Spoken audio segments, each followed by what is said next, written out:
In medieval politics, few executions were staged to send as clear a message as the one that befell Hugh Despenser the Younger in November 1326. His screams echoed through the streets of Hereford, exposing not only the systematic destruction of his body, but also of his very identity as a man. This was no ordinary death. It was a spectacle designed as revenge, humiliation, and political theater. Even in a society accustomed to bloody executions, it caused shock and horror. Despenser, once an unremarkable nobleman, had swiftly risen to become the most powerful figure in England after King Edward II himself. For more than a decade, he wielded such influence that earls trembled before him and queens plotted in the shadows against him. But when Queen Isabella struck back, Despenser's end came in a manner that matched the cruelty he himself had inflicted. His execution was chosen not for speed or efficiency, but for maximum pain, symbolic annihilation, and as a lasting warning. Medieval chroniclers, who were usually restrained when describing violence, wrote of Despenser's death in extraordinary detail, with scarcely concealed satisfaction, for they knew this was not merely the end of a man, but the bloody conclusion of one of England's most turbulent political eras. The sadistic staging of his death vividly reflected the fear and hatred he had inspired throughout his life. What could transform a minor lord into the shadow ruler of a kingdom? And what kind of reign of terror could justify such an elaborate and merciless execution? The story of Hugh Despenser is one of unchecked ambition, royal favoritism, and the inevitable cost of absolute power. His rise was meteoric, his influence absolute, and his fall catastrophic. Today, we descend into the darkest corners of medieval England to uncover the twisted tale of the king's favorite who flew too close to the sun. This is the story of how political ambition became a death sentence and how medieval justice could prove more terrifying than any torture device. Hugh Despenser the Younger was born around 1286. In that age, loyalty to the crown could either raise a family to unimaginable heights or utterly destroy them. His father, Hugh Despenser the Elder, had already established a reputation as a shrewd courtier and ruthless politician. Young Hugh inherited not only his father's name, but also his ambition and dangerous hunger for power. In Hugh's youth, England was in transition. Edward I, the formidable hammer of the Scots, died in 1307, leaving the throne to his son Edward II. The new king was the opposite of his warrior father, more interested in pleasures and the company of male favorites than in ruling an empire. This weakness at the heart of power created opportunities for ambitious men like Despenser. Edward II's reign was troubled from the outset, primarily because of his relationship with the Gascon knight Piers Gaveston. Gaveston was the king's closest companion and, according to rumor, his lover. His arrogance and the king's blatant favoritism enraged the English nobility, who saw their own influence eclipsed. Their fury eventually led to Gaveston's execution in 1312, but his death merely created a vacuum, one that Despenser was perfectly placed to fill. Unlike Gaveston, Despenser was undeniably English nobility. He also possessed far sharper political instincts. He understood that true power lay not just in winning the king's affection, but in infiltrating the very machinery of government. Where Gaveston had been content with titles and wealth, Despenser sought something far more dangerous, control of the kingdom itself. By 1318, Despenser had maneuvered his way into the king's inner circle, becoming Edward II's new favorite and, many believed, his lover. But Despenser brought to this relationship a ruthless ambition and political sophistication far beyond Gaveston's. He did not simply want to be the king's companion. He wanted to be his voice, his hand, and his shadow. The transformation from courtier to shadow ruler was solidified in 1322, when he was appointed chamberlain. This position gave him access to the king at all times and control over who else could approach him. It became the cornerstone of his power. Despenser filtered information, influenced decisions, and gradually isolated Edward from his other advisors. His methods were ruthless and calculated. He began by identifying potential threats and eliminating them through legal manipulations, economic pressure, and when necessary, outright violence. Lords who opposed him lost their lands to fabricated charges, saw their families imprisoned, and were stripped of their rights through twisted interpretations of feudal law. The Welsh marches became his particular obsession. These semi-autonomous borderlands were both strategically vital and economically rich. Using the king's authority, Despenser provoked conflicts with the marcher lords, then seized their territories after their defeat or exile. In just a few years, he had amassed a personal empire rivaling royal estates. What made Despenser especially dangerous was his mastery of bureaucracy and law. Unlike earlier favorites who relied only on the king's protection, he cloaked every move in legal justification. He packed courts with his allies, manipulated parliamentary sessions, and manufactured documents to legitimize his land grabs and persecutions. By 1324, Despenser was the de facto ruler of England in everything but name. Edward II depended so completely on him that almost no decision was made without his input. Foreign envoys wrote that audiences with the king were meaningless unless Despenser was present, for the true negotiations always took place with the favorite. Nobles had been reduced to spectators in their own realm. Despenser's shadow reign was marked by fear and violence. His enemies did not face mere political exile. They faced annihilation. Even Thomas, Earl of Lancaster, one of the most powerful nobles in England, was executed in 1322 for daring to resist his influence. The message was clear: those who stood against him would face death.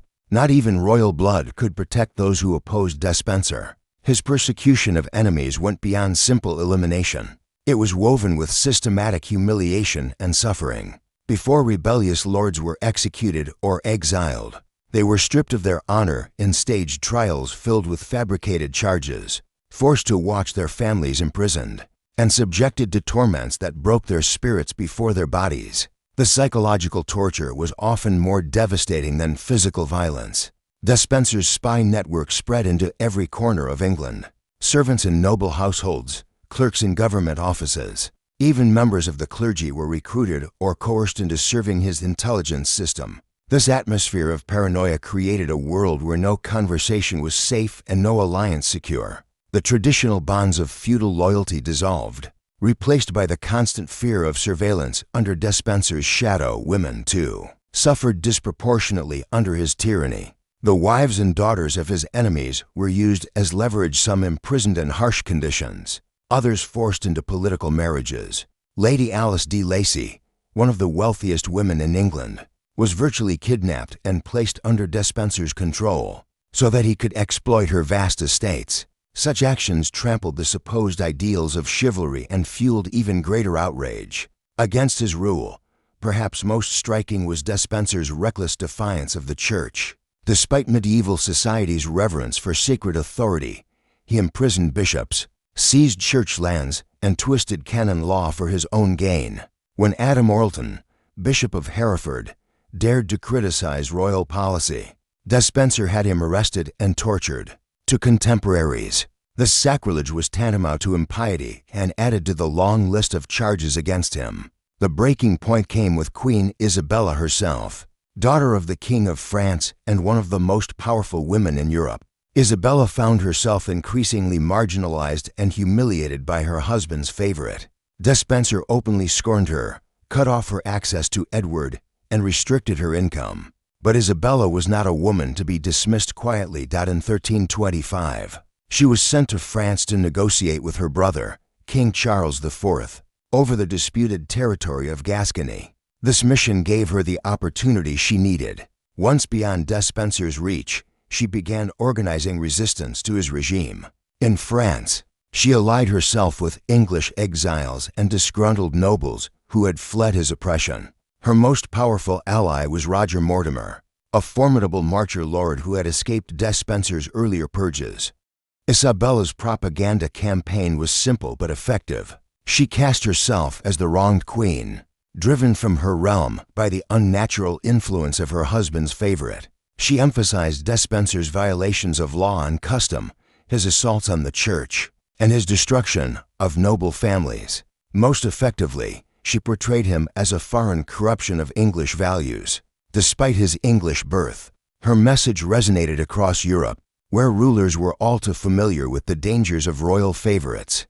Isabella presented herself as the defender of legitimate government against tyranny. and her cause attracted support from nobles, merchants, and common people alike. By 1326, Isabella had raised an invasion force and was ready to return to England. When she landed in Essex in September, she was greeted not as an invader, but as a liberator. The common people, weary of Despenser's tyranny, flocked to her banner. More importantly, the nobles saw their chance and abandoned Edward II en masse. Edward II and the Despensers fled westward into Wales, hoping to rally support in the region where Hugh's power had once been strongest. Yet even there, alliances crumbled swiftly. Local lords calculated that the future lay with the Queen, not with the discredited king and his favorite. The entire structure of fear and patronage that had upheld Despenser's rule collapsed like a castle of sand. At the first touch of real opposition, Hugh Despenser the Elder was the first to be captured. Attempting to defend Bristol Castle, he fell into Isabella's hands. His execution was swift yet brutal. He was hanged, drawn, and quartered as a traitor, his head displayed on London Bridge as a warning. But this was only the prelude to what awaited his son. On November 16, 1326, Hugh Despenser the Younger was captured near Llantrisant in Wales. Records describe him as broken, trembling, and so desperate that he allegedly attempted suicide rather than face capture. The man who had terrorized England for over a decade had become a pitiful shadow of himself. Yet his captors had no intention of granting him such an easy escape. There was never any doubt about Despenser's fate, but the manner of his death required careful planning. Isabella and her allies wanted his execution to serve multiple purposes: to satisfy the thirst for revenge among his victims, to deter future royal favorites, and to symbolically purge the kingdom of his corruption. The execution they devised would become one of the most unforgettable spectacles of medieval political theater. On November 24, 1326, Hugh Despenser was brought to Hereford for his final performance. The choice of location was deliberate. It was both the stronghold of his former power in the Welsh Marches and the seat of Bishop Adam Orleton, whom he had once tormented. The crowd that gathered was enormous, not merely curious, but eager for justice long denied.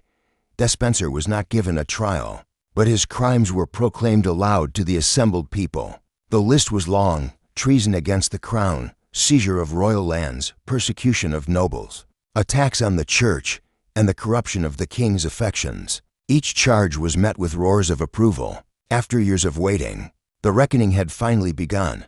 The executioners had been carefully prepared. This would not be a simple hanging or beheading. It was to be a lesson, a performance to demonstrate what awaited those who dared to corrupt the natural order of the realm.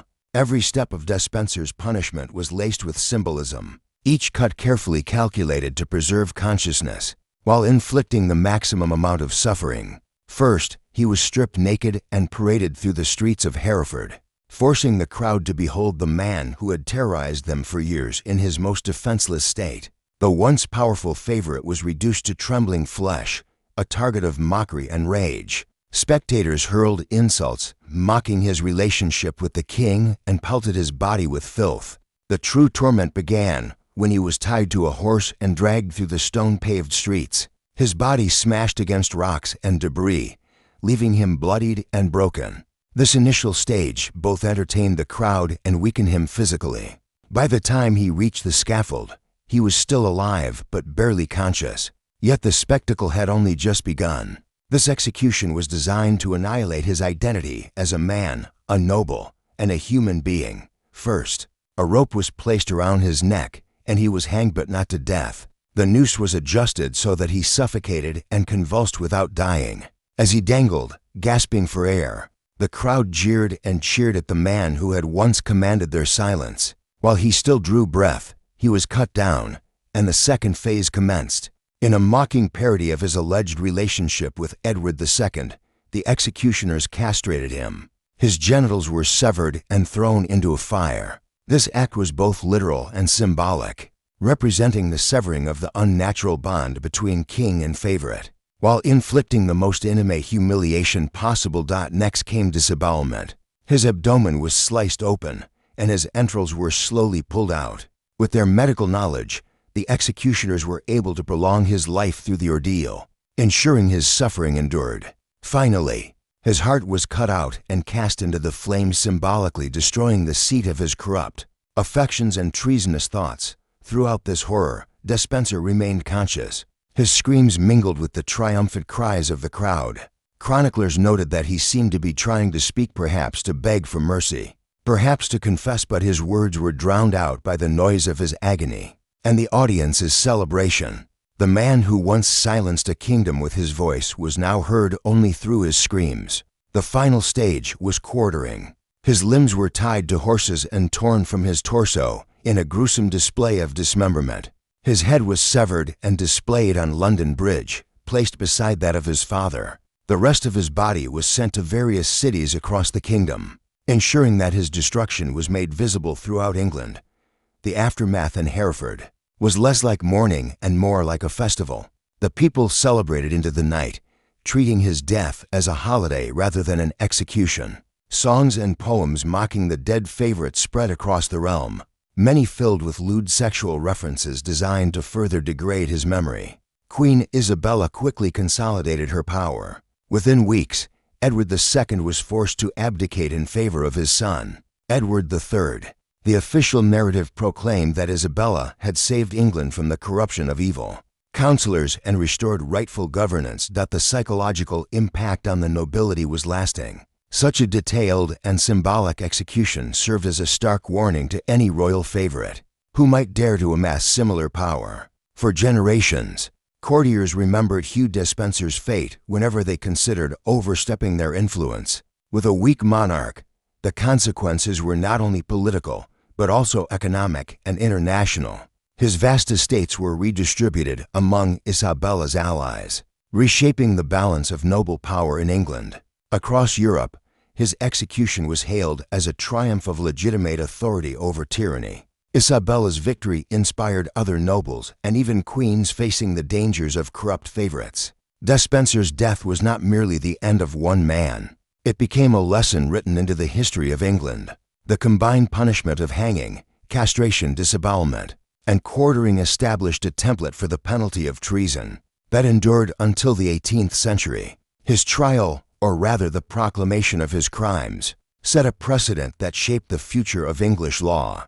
Modern historians still debate whether his crimes justified such brutality. Few defend his years of oppression, but many argue that the cruelty of his execution revealed as much about his enemies' thirst for vengeance as it did about his own tyranny. His castration, in particular, reflects medieval attitudes toward homosexuality and the belief that unnatural relationships between men could corrupt political order. In the end, Hugh Despenser's execution was not only the destruction of a single man, it became a dark reminder of political violence, state power, and the terrifying depths of human nature. His story reveals how swiftly unchecked authority can corrupt even those born into privilege and education, transforming them into monsters who see other human beings only as obstacles to be eliminated or tools to be exploited.